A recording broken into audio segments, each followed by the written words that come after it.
Hello everyone, so welcome back to Abhiyantriks academy. Okay, so आज का काम स्टार्ट करते हैं फिर फाइनली।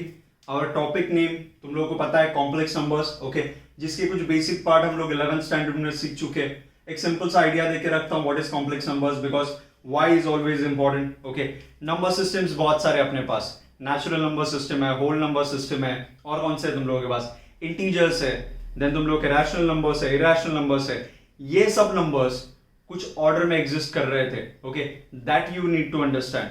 बहुत ज्यादा डिटेलिंग में नहीं जाऊंगा बिकॉज अपने को अपने मेन काम पे भी जाना है। ओके, लेकिन सबसे पहले आए थे तुम लोगों के नेचुरल नंबर्स। नेचुरल नंबर्स का यूज हो रहा था पुराने जमाने में काउंटिंग के लिए बेसिकली। अगर तुम लोग विकिपीडिया में भी जाके सर्च करोगे you will find that natural numbers को वहां पे लिखा गया है ब्रैकेट के अंदर counting numbers, because that is the ultimate aim. उनका पर्पज ये था, समझ लो मैथ्स के अंदर का भी हर एक चीज इसीलिए डिस्कवर हुआ था बिकॉज उसकी जरूरत थी तभी कुछ। तो समझ में आ रहा है? सो जब तक जरूरत नहीं होती कुछ चीजें डिस्कवर नहीं हो रही है ऐसी। ओके, देन नेचुरल नंबर्स जिसका काम बन गया, उसके बाद जब ये कैलकुलेशन स्टार्ट हुआ, एडिशन सब्ट्रैक्शन जो बेसिक ऑपरेशन थे, जैसे ही उनको देखा कि उनको 1 - 2 करना पड़ रहा है या फिर 2 - 1 करना पड़ रहा है या फिर बेसिक ऑपरेशन 2 - 2 करना पड़ रहा है, उसके वजह से ये सब चीजें इवॉल्व होने लगी। ओके, एक नंबर सिस्टम के ऊपर दूसरा नंबर सिस्टम आने लगा उस तरीके से। So let me just clarify this to you. सबसे पहले थे नेचुरल नंबर्स, देन जैसे 2 - 2 जीरो की जरूरत पड़ी। नेचुरल नंबर्स के अंदर तो जीरो था ही नहीं। नेचुरल नंबर्स कहां से स्टार्ट होता है? 1 2 3 4 5 डॉट डॉट डॉट, तो जीरो नहीं था। Then they introduced one more system, that is whole number system, जहां पे एक ही काम किया, जीरो को ऐड कर दिया एंड नेचुरल नंबर सिस्टम के ऊपर रख दिया उसे। Is this thing clear to you? Then और भी ऑपरेशंस आए सब्ट्रैक्शन में, ऐसे चीजों के पास भी वो लोग आए। अभी 1 - 2 का आंसर था -1। क्या -1? दोनों में से कोई भी एक सिस्टम के पास था, नंबर सिस्टम के पास नहीं। अगर नहीं है तो we need one more system उसके ऊपर। सो उसके लिए फिर से आया तुम लोगों का इंटीजर्स। क्या तुम लोगों को समझ में आ रहा है? इंटीजर्स जिसको आई या फिर जेड से रिप्रेजेंट करते हैं, लेकिन Z is also part of complex number representation, that's why I am including i. Okay, these are nothing but your integers, जो कि -3 से लेके, -3 नहीं एक्चुअली -इंफिनिटी से लेके -3 -2 -1 0 1 2 3 डॉट डॉट डॉट -इंफिनिटी से +इंफिनिटी तक। ओके, इंटीजर वैल्यूज हम लोग जो देखते हैं। देन उसके बाद सिर्फ एडिशन सब्ट्रैक्शन पे तो टिके नहीं रहे ना हम लोगों ने और भी ऑपरेशन सीखे। Okay, that is multiplication, division, वो सब ऑपरेशंस। जैसे हम लोग डिवीजन के पास आए 3/2 वगैरह दिखने लगा अपने को, फिर से वही दिक्कत हो गई। फिर इसमें से कोई भी नंबर सिस्टम फिर से जस्टिस नहीं दे पाएगा 3/2 के एग्जिस्टेंस को। Okay, so what they did, they introduced one more system which is known as the rational number system. क्या नाम है उसका? Rational number system. Rational number system के अंदर ये नंबर्स भी थे, यानी कि फ्रैक्शंस भी थे, at the same time integers भी थे, होल नंबर्स भी थे, नेचुरल नंबर्स भी थे। दे introduced one system after the another, one system after the another for the requirement. बात को समझो, जितना तुम लोग इस y को समझोगे उतना तुम लोगों को कॉम्प्लेक्स नंबर को समझना इजी हो जाएगा। रैशनल नंबर्स के पास उसके बाद बहुत सारी चीजें आई, √2 आया, पाई का वैल्यू उन्होंने देन क्या बोलते हैं इन्वेंट कर लिया, ढूंढ लिया कि पाई का वैल्यू क्या है तुम लोगों का। वो फिर से रैशनल नंबर सिस्टम में फिट नहीं हुए। Then they went for irrational number systems, irrational numbers. Is this thing clear to you? Okay, इतना सब होने के बाद ओके इस पूरे के पूरे सिस्टम को उन्होंने बोल दिया रियल नंबर्स, जो कि हम लोग जाने जाते हैं आज भी। आपने को पता है रियल नंबर्स के बारे में, 11th 12th में फंक्शंस, रिलेशंस, इन सब में हम लोगों ने स्टडी किया है रियल नंबर्स करके। लेकिन बहुत टाइम बीत गया, ये सब चीजें सेटिस्फाई तो कर रही थी। एक टाइम आया जब ये पॉलिनोमियल दिखा x² + 1 = 0। जैसे उसके रूट्स निकालने गए, x² = -1, दैट इज x = √(-1), जिसका वैल्यू नहीं पता था, कोई भी सिस्टम के पास नहीं था। सो दैट्स व्हाई उसको एक नया नोटेशन दिया गया, that is I stands for iota। Okay, I stands for iota। I को यूज किया गया हर एक जगह पे जहां पे square root of negative number आएगा, as simple as that. Am I clear to you? So that's how complex numbers came into the picture. वो रियल नंबर सिस्टम के भी ऊपर जाके बैठ गए and they include now real number system as well as complex number, that is I. एक extra चीज था, रियल नंबर्स प्लस आई, इतना मिला के तुम लोगों का बन गया कॉम्प्लेक्स नंबर सिस्टम। ओके, अभी फटाफट से रिकैप देखते हैं फिर। ओके, कॉम्प्लेक्स नंबर सिस्टम में 11th में हम लोगों ने क्या स्टडी किया है, देन उसके बाद ट्रिग्नोमेट्री के वो कौन से बेसिक्स है जिनकी अपने को जरूरत पड़ सकती है, वो सब चीजें। Okay, so let me just go through it और हम लोग आगे बढ़ना स्टार्ट करेंगे। इसको हटा रहा हूं मैं। ओके गाइस, जब भी तुम लोग लेक्चर्स देख रहे हो, keep on taking notes. Okay, side by side धीरे धीरे तुम लोग अपने नोट्स लेना स्टार्ट करो। जहां पे भी लगेगा कि हाँ रुकना है तो पॉज कर सकते हो। इसका अनदर एडवांटेज इज, जब भी तुम लोगों के एग्जाम्स आएंगे, you don't have to rely on us immediately. You can ask us doubts obviously, लेकिन तुम लोगों के पास ऑनलाइन कंटेंट होगा जहां पे जाके तुम लोग लेक्चर्स को फिर से देख सकते हो रिवीजन के लिए। Am I clear to you? So that is the advantage for you. तो वो चीज का भी तुम लोगों को ध्यान रखना है।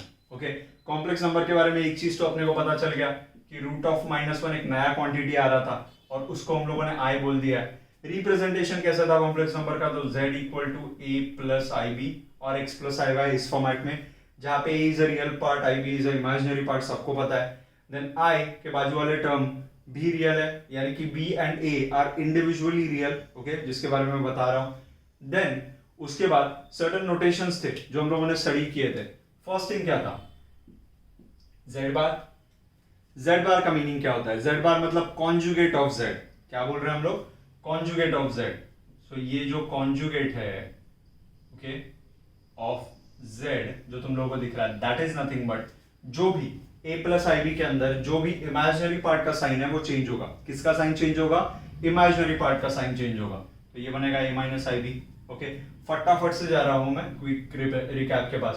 देन उसके बाद इंपॉर्टेंट पॉइंट था कि तुम लोगों का मॉड्यूलस, इंपॉर्टेंट पॉइंट था तुम लोगों का मॉड्यूलस, यानी कि z।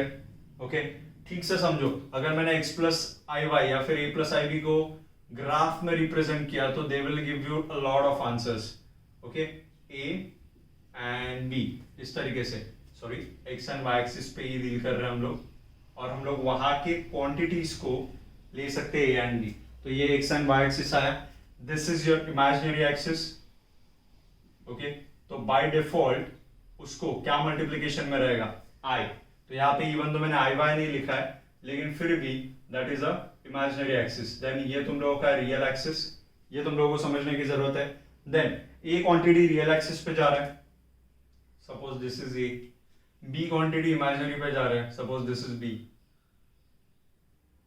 ये जो पॉइंट इंडिकेट कर रहा है ना स्पेस में, ओके, इसको बोला जाता है your z equal to a plus i b, as simple as that. Okay, और ये जो प्लेन है, ओके, तुम लोगों का जो कार्टेशियन प्लेन होता था, नाम याद आ रहा है कुछ, कार्टेशियन प्लेन वगैरह, जहां पे हम लोग रियल नंबर्स को रिप्रेजेंट करते थे। सिमिलरली ये जो प्लेन है उसको बोला जाता है कॉम्प्लेक्स प्लेन या फिर Argand's plane.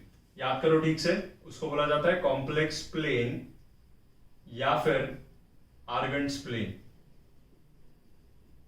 Is this thing clear to you properly? Okay, so इस तरीके से मॉड्यूलस ऑफ z तुम लोगों को पता है, मॉड्यूलस ऑफ z मतलब distance of complex number from origin. This is your mod of z, इसीलिए उसको मॉड्यूलस बोला जाता है क्योंकि उसका वैल्यू कभी नेगेटिव नहीं आ सकता।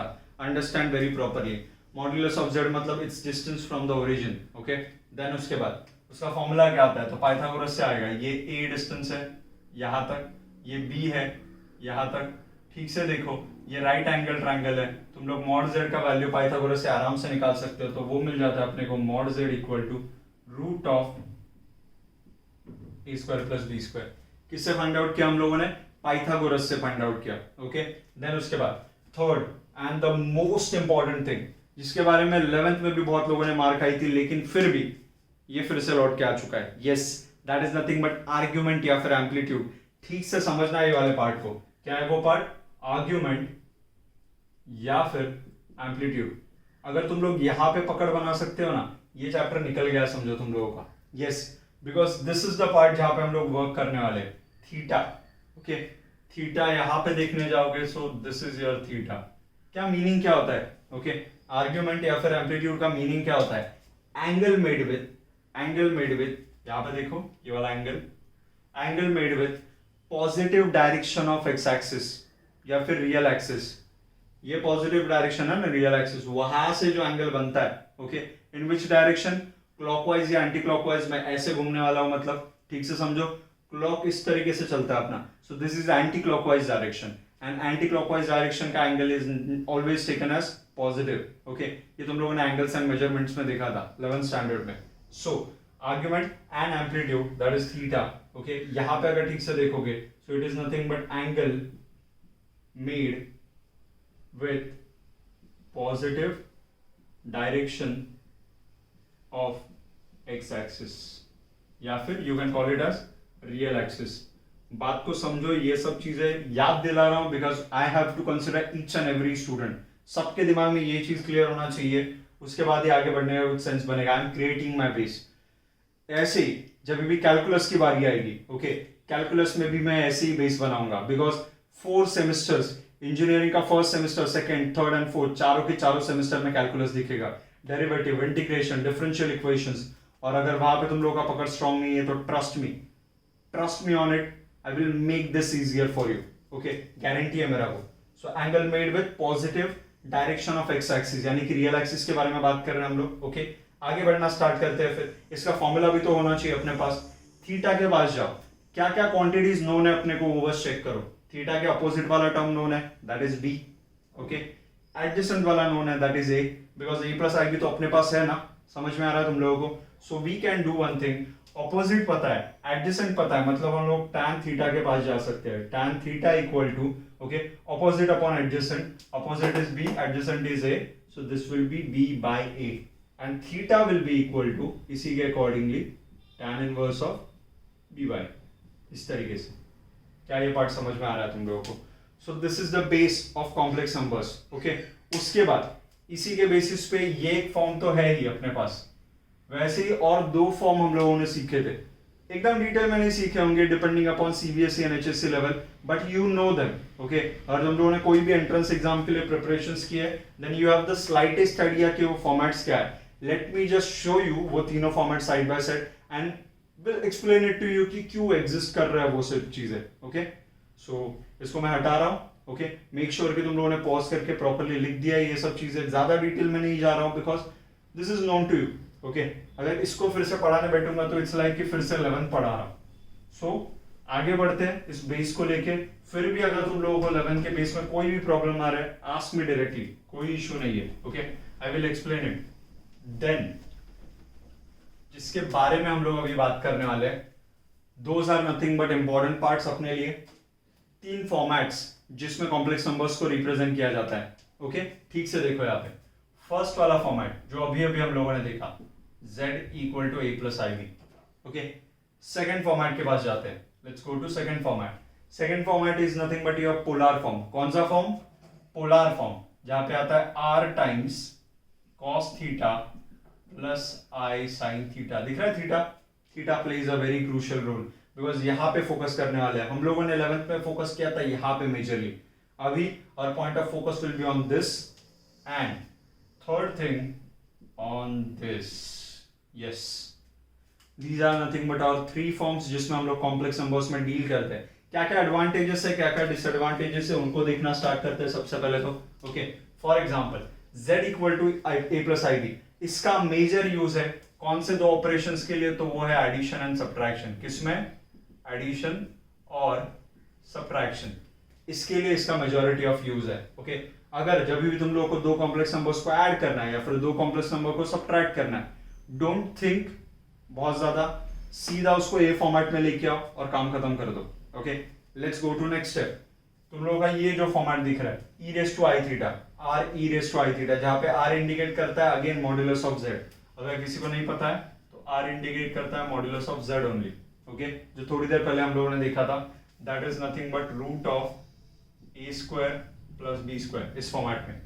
अभी coming back to the point, जब भी e टू द पावर यानी कि एक्सपोनेंट्स की बात चलती है बेसिकली, तो इट इज एडवांटेजियस कि हम लोग डिवीजन एंड मल्टीप्लिकेशन फास्ट कर सके। For example, if I have something like this a raise to m into a raise to n, क्या होगा इसके बाद?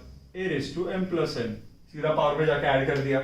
वही अगर डिवीजन होगा a raise to m upon a raise to n, तो यहाँ पे होगा a raise to m minus n। Similarly जब 2 नंबर्स मल्टीप्लाई होंगे, यानी कि r1 e raise to i theta 1 into R2 e raise to I theta 2, ऐसे जब भी होगा R1 इंटू R2 तो नंबर है, वो तो वैसे के वैसे ही रहेगा, लेकिन ये जो दो टर्म्स दिख रहे हैं, ये वाला और ये वाला, क्योंकि बेस सेम है तो पावर्स विल बी एडेड, तो यहाँ पे सीधा सीधा बन जाएगा e raise to I theta 1 plus theta 2, as simple as that. क्या ये तुम लोगों को समझ में आ रहा है? सो दैट्स व्हाई ये वाला जो फॉर्म है तुम लोगों का प्रेफर किया जाता है। अभी ये मल्टीप्लिकेशन हुआ इसीलिए आर्ग्यूमेंट्स ऐड हो गए, अगर वही डिवीजन होता तो आर्ग्यूमेंट सब्ट्रैक्ट हो जाते। Am I clear to you? So that's why this form is important for your multiplication, okay, multiplication और division. Is this thing clear to you? Okay, ये एनालिसिस वाला पार्ट है, ये कहीं पे लिख के नहीं रखा है कि ये फॉर्मेट को अब यूज करो, ये फॉर्मेट को तब यूज करो, बट जैसे तुम लोग सम सॉल्व करते हो ना, you will get a slight idea कि हाँ बाबा this should be the preferable thing, okay. Then उसके बाद r times cos theta plus i sin theta, which is nothing but your polar form. क्या नाम है इसका? पोलर फॉर्म, जो तुम लोगों को सामने दिख रहा है।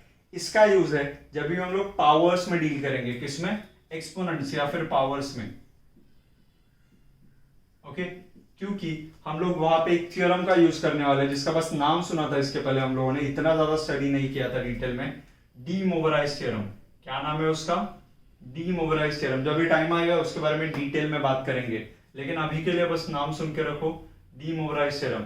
जब भी तुम लोगों को कोई भी कॉम्प्लेक्स नंबर, यानी कि z सपोज एक कॉम्प्लेक्स नंबर है, उसका रेस टू 10 निकालना है, z कोई कॉम्प्लेक्स नंबर है जिसका रेस टू 7 निकालना है, -7 निकालना है, तो ये पावर्स में डील करता है। पावर्स मतलब ये सीधा सीधा चला जाएगा डीएमटी के अंदर एंड पोलर फॉर्मेट के अंदर, ओके। आई होप तुम लोगों को इतना पार्ट समझ में आ रहा है, सबसे पहली बात तो, ओके। सो इसी के बेसिस पे हम लोग अपना सॉल्विंग करने वाले, ऑपरेशंस करने वाले। आई होप इतना पार्ट तुम लोगों को क्लियर है, ओके। सो मिलते हैं फिर नेक्स्ट वाले सेशन में, ओके, जहां पे हम लोग सम्स एंड ऑल थिंग्स के बारे में डिस्कस करेंगे। तब तक के लिए बाय बाय।